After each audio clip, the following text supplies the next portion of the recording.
So the book that I have written, before we talk to the other authors, the book I've written, which is called Walking Home, My Family and Other Rambles, picking up from My Animals and Other Family, and using the same technique of abusing my parents and my brother and everybody who I know and love.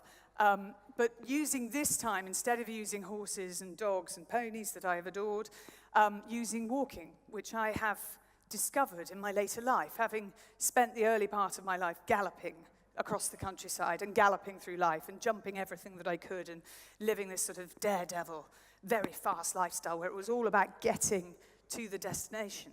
I now realize that actually the journey is quite fun. So it's a book about walking, and it's a book about my life. And I've done this program for Radio 4 called Ramblings for the last 15 years. And I really, really love it. My father's never listened to one of them. My mother listened very early on and said I was panting a lot.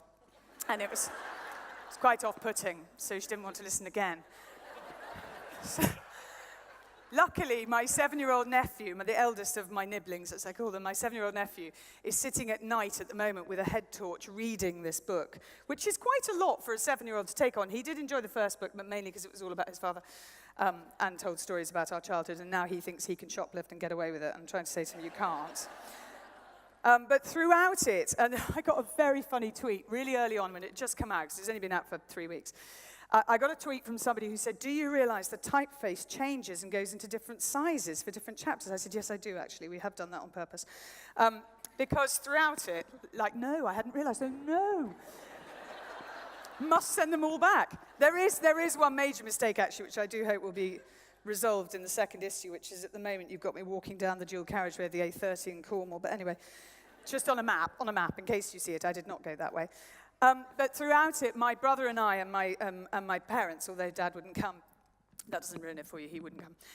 We tried to walk the Wayfarer's Walk, which is the long-distance walk that goes across the top of the downs at home. And so I'd always seen this sign saying Wayfarer's Walk, and a signpost to Emsworth and a signpost to Inkpen Beacon. And in total, it's 70 miles. I mean, that's quite a decent long-distance walk. So I say to my brother, I really think we should do this together. It'd be a really important bonding process. We spent a lot of time in each other's company when we were little. We haven't done so much recently. He's very busy. He's very important as well. He's very busy. And I totally appreciate that. You know, who would want to be Prime Minister when you can train racehorses? It's very important. I promise you, in my world, it really is. Anyway, so I say to Andrew, we'll do the Wayfarer's Walk. And he said, fantastic, we can do it in 2 days. I said, it's not, Andrew, we can't walk 70 miles in 2 days. He goes, no, I've looked at the map, and the beginning bit looks boring, so we'll just drive that. And then we'll pick it up and we'll walk the rest. I'm like, you don't drive a footpath, you can't. Anyway, I persuade my brother to join me for a short period of time. As we climb over the fence onto our side of the hill, I suggest that we give thanks to the land for not killing our father when he had a fall up there 8 years ago and broke his neck. My father, by the way, in case you haven't read the first book, which is very good and still available in paperback, obviously. My father's a devil, you know, a real action man. He's not a man of thought. He's a man of doing a lot of things and playing sport all the time, and he still does, and he's 70, 43, he's 75, yes. Anyway, we give thanks to the land for not killing our father when he had a fall up there 8 years ago and broke his neck. Dad was jumping the tyres he'd built for the drag hunt. Drag hunt, by the way, is not hunting people in drag, just to let you know. He can't resist popping over a few little jumps, even on an ex-flat horse that can't really lift its feet off the ground, or a spooky hunter that shies at its own shadow. There were rabbit holes all around the tyres. Sam, the horse he was riding, put his front foot in a hole on takeoff and catapulted Dad over the fence headfirst into the ground. He broke his C2, which is right up here, and it's known as the hangman's bone. In A&E at Basingstoke Hospital, he said to the doctor, I suppose I'm lucky not to be paralysed. The doctor replied, no, you're lucky not to be dead.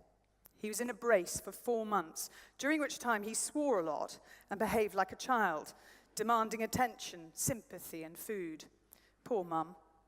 Dad still has a bit of trouble turning to look both ways when he pulls out at a road junction.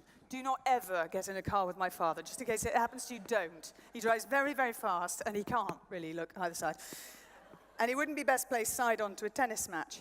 But he's pretty well recovered, and he still rides out every day, plays tennis and golf. He plays squash as well. He would even ski if anyone would let him near a mountain.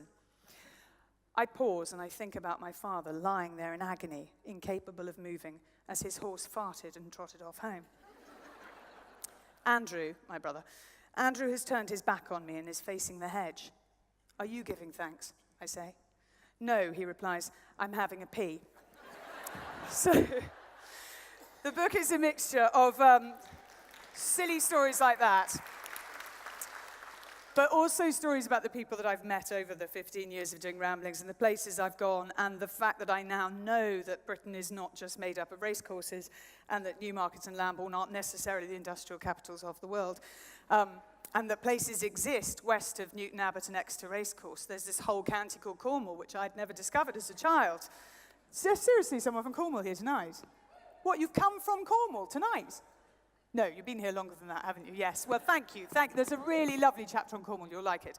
But there's quite a lot about the physical and mental health benefits of walking, and the fact that walking has been shown. Funnily enough, a clinical psychologist told me when we were walking in Shrewsbury, he said, do you know that lack of friends, loneliness, will kill you quicker than smoking? And I was like, oh, in some ways that's good news, in some ways that's terrible news. And he said, no, I really mean it. If you don't, particularly as you get older, and a lot of people move to remote places actually when they get older and they're not in a work environment, so they're not seeing people every day, it can really affect them. And I walked with this group, and he'd set it up called the Walk and Talk group, and there was an ex-policeman there. And he had really suffered from depression when he left the police force, and it had got very violent from when he'd started in Manchester to when he left, and he'd moved to a really remote farmhouse in Wales, North Wales. I mean, like literally the nearest house was a mile away, and had gone rapidly downhill. And then he joined this Walk and Talk group, and he was so good talking about it. He just said the difference that it's made. He said, this is what I look forward to. And he brings his dogs with him, and his dogs pull him along, because one of them was a husky, a complete nutter.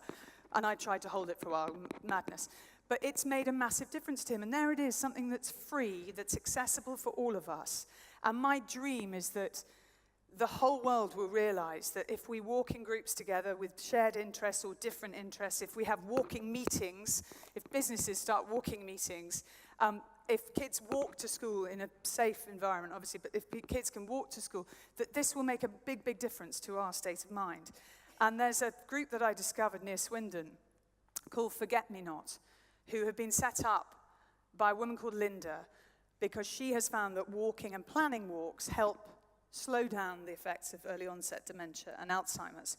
And just the last little bit I'll read you is about that group.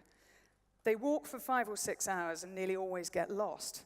But finding their way again is part of the challenge, so Linda doesn't interfere. Being out walking is good for members of the group, but it also gives their wife or husband a break from constant caring.